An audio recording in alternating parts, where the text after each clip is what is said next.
Hello and welcome back to SPORF Wrestling, the Go Home Show podcast. I'm Michael Henson and today I'm delighted to be joined by NXT UK superstars Mark Andrews and Flash from Webster. How are you both?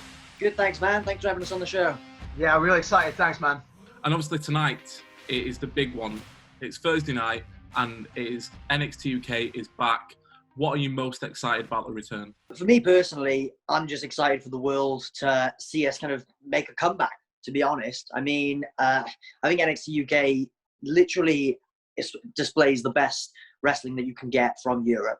And I think that we've come back even more motivated than ever before. And genuinely, I'm just excited to see the world's reaction to everything, the production, because I'm sure you've seen the BT Sport venue that we're performing in.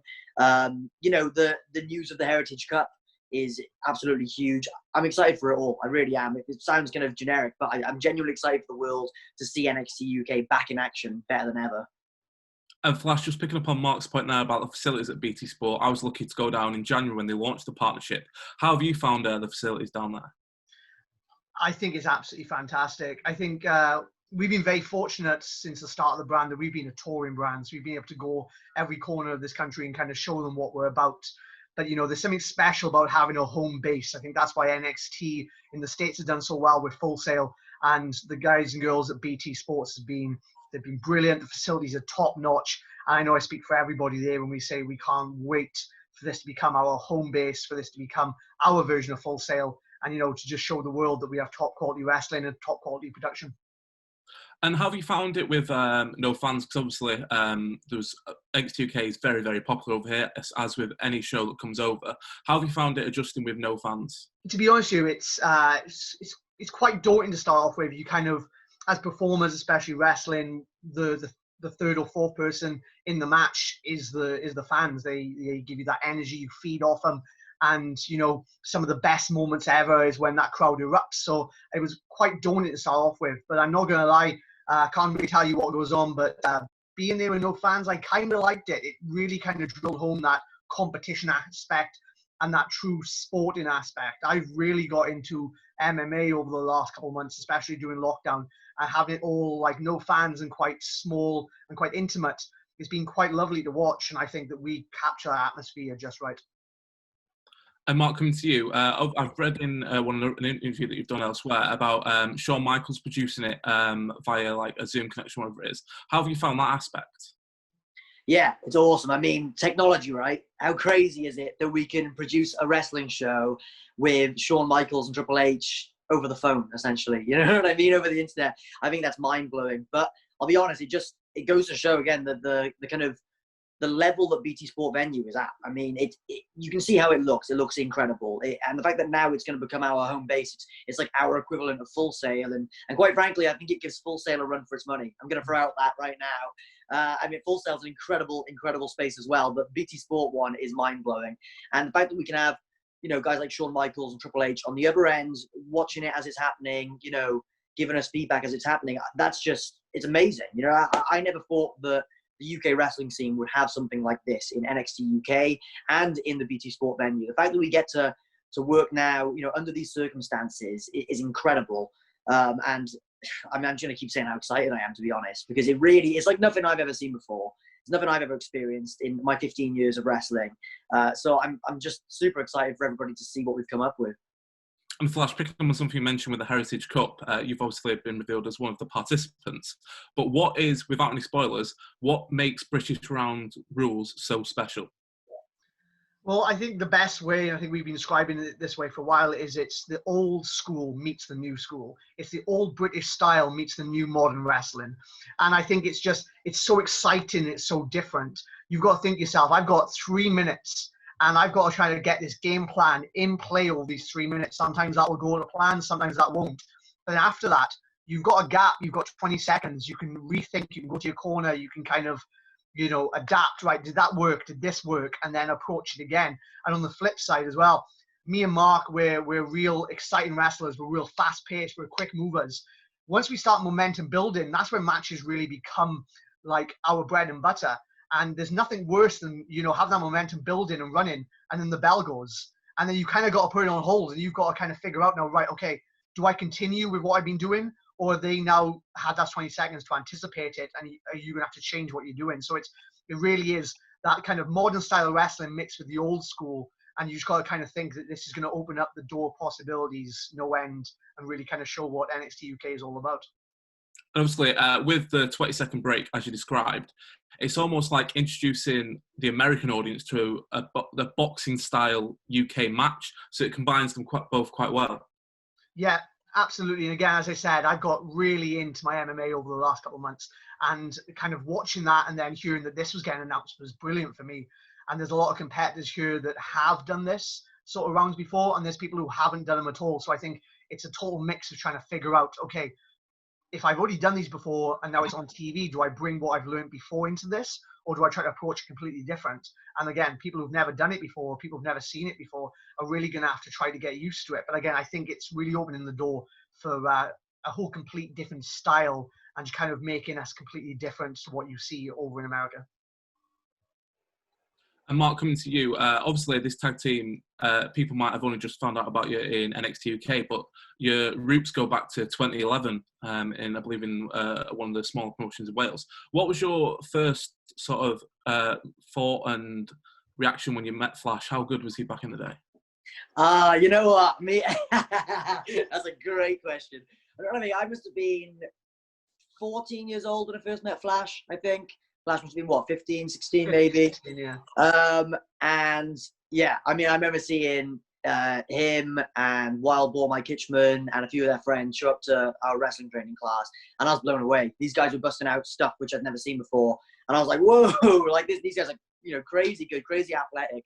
And ever since then, I mean, we've traveled the world together since then, you know. I mean, that's the thing. Me and Flash, although we tagged a little bit on the indies when we were younger, our first real stab at being a tag team together was here at NXT UK. But it's crazy because most people who get put together in this kind of makeshift tag team, they just have to kind of run with it. Although we were put together in a slightly makeshift tag team, we had 10 years of friendship before that. You know, so it's not like the chemistry was lacking there in any way. You know, we've been in the ring as partners over the last 10 years, as competitors against each other, and we've just traveled the world, you know, all the UK, doing shows everywhere with each other for, as I said, the last 10 years. So there's very real chemistry there. And I can tell you this, I'm sure I speak on behalf of Flash as well. We have a lot of fun when we're in the ring tagging together, because that natural chemistry does come out. You know, it's as if, you know, we're hanging out outside the ring, but we are in the ring wrestling. So for me, it's awesome. I mean, the best tag teams I've experienced have been when you're tagging with a friend, whether it's been Flash and Webster, whether it's been Eddie Dennis when I wrestled in Progress, whether it's been Pete Dunne when we tagged on the indies as well. You know, I've always had the best chemistry when it's someone who I'd be friends with in real life. And I think that's why me and Flash work so well as a team. I'm flipping the question to you, Flash. In your interview after winning the title, you said when you first saw Mark, you knew he was destined for greatness. What aspects stood out most back then for him? I'll be honest with you, as Mark said, like a lot of my friends, we didn't really know about the British wrestling scene. We didn't really know about the Welsh wrestling scene. So we kind of, you know, been kind of self-taught for a long time, kind of watching stuff and then practicing in like Mike Hitchman's garden and stuff like that. So when we did see one or two shows, the scene's very different now, but back then, you know, the quality and the standard wasn't what it is today. So when we started doing training, like we kind of walked in, and as Mark said, a lot of us were able to do a lot of things that people couldn't. Whereas Mark was one of the people that we looked at and gone, wait a second, who's this kid? And again, he was like at this point 13, 14 years old, and he could moonsault and stuff like that. And we were just, again, blown away by Mark. And as I said, you can just tell his commitment, his passion. He's the reason why he was the first person in Wales to break out. Like, he was in America before all of us. And, you know, I think I summed it up after we won the belts. I turned and said, when I looked at Mark Andrews, if you turned and said to me that this is the man who was going to become the first Welsh champion in WWE, I wouldn't have argued with you. But I had the absolute pleasure to be able to be one of those as well, stood right next to him. And one of your probably career highlights, or the best career highlight, last year, Cardiff, NXT TakeOver. Can you describe that feeling, both of you, of when that bell rang, how you felt? You know what? It was as incredible as it was relief as well.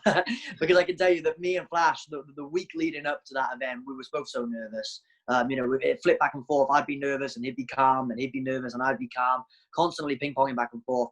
And I'll be honest, it felt like, it was a pinch me. It was a I'm dreaming moment, because it wasn't just that we won the tag championships. It wasn't just that it was in Wales in front of, all of our friends and family.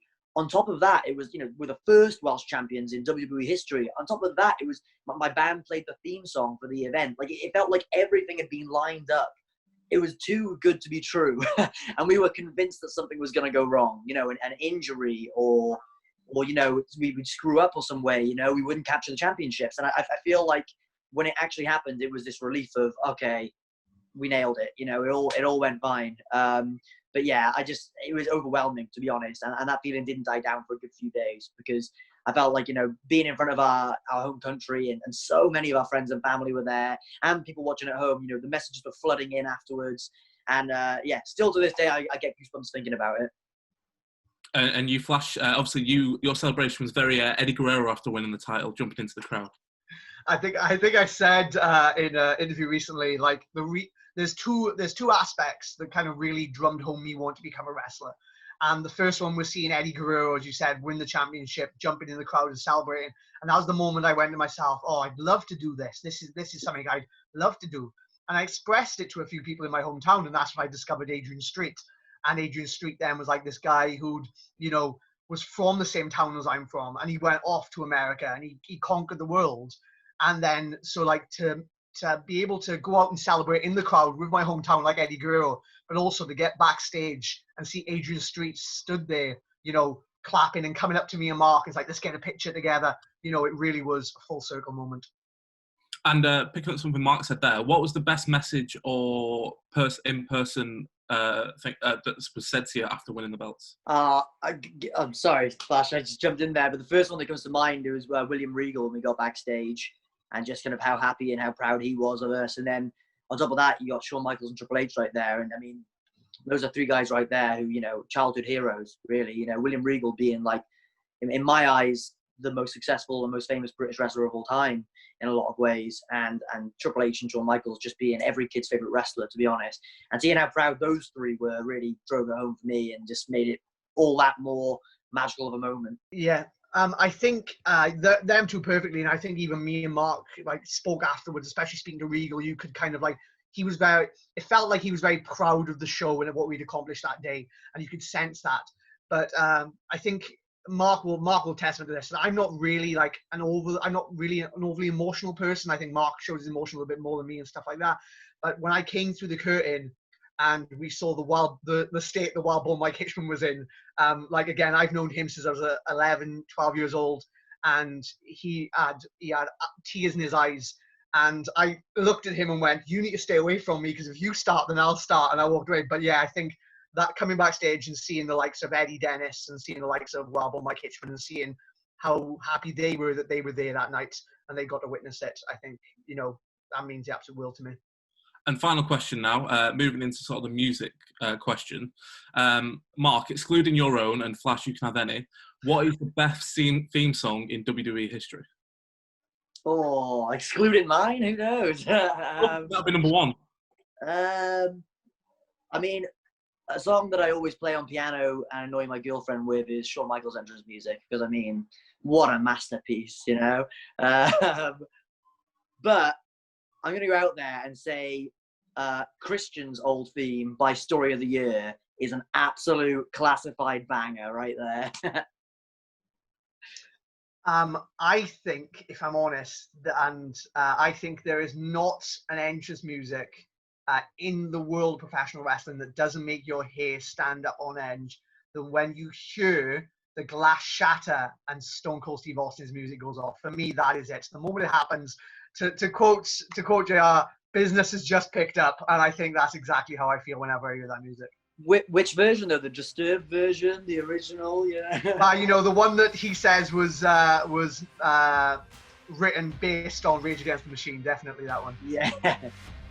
Perfect. Thank you so much for taking time out of your day to speak to me. Great interview, and I can't wait to see what happens tomorrow night. Cheers, Michael. Thanks, man. Thanks, man.